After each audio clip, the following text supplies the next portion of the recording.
سورج اور چاند گرہن کی حقیقت اور اس کی نماز کا طریقہ۔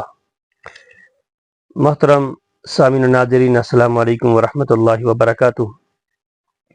سورج اور چاند گرہن کی حقیقت یہ اللہ تعالیٰ کی قدرت کی نشانیاں ہیں، اور یہ ظاہر کرنے کے لیے کہ جو اللہ سورج سے روشنی دیتا ہے اور چاند سے چاندنی دیتا ہے، وہی اللہ تعالیٰ ان کو مانند کرنے پر بھی قادر ہے۔ ان کی اس چاندنی کو اور روشنی کو ختم کرنے پر بھی اللہ تعالیٰ قادر ہے۔ جناب نبی پاک صلی اللہ علیہ وسلم کے دور کے اندر بھی سورج گرہن ہوا۔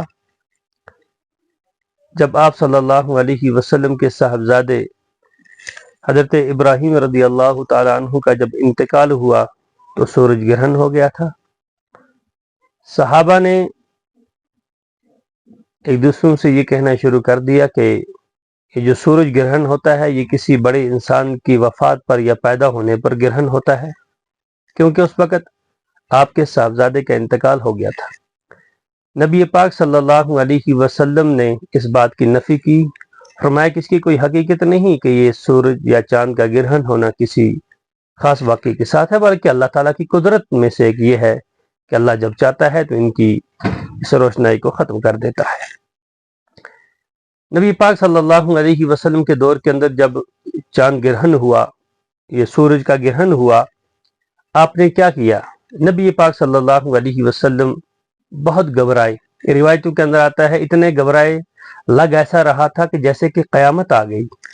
آپ علیہ الصلاۃ والسلام دوڑے دوڑے مسجد میں گئے اور آپ نے وہاں نماز پڑھی، اور بہت لمبی آپ نے جو ہے قرات نماز کے اندر کی۔ لہذا اگر سورج کو گرہن ہو جائے تو ایسے وقت کے اندر ایمان والوں کو چاہیے کہ وہ نفل کی طرح 2 رکعتیں پڑھے، اور اس کے اندر جتنا ہو سکے اتنی لمبی قرات کرے، استغفار کرے، توبہ کرے، اور اللہ کی طرف اپنا جو ہے رخ موڑے۔ یہ ایک ایمان والے کے لیے ایسے گرہن کے وقت کی ایک خاص عبادت ہے۔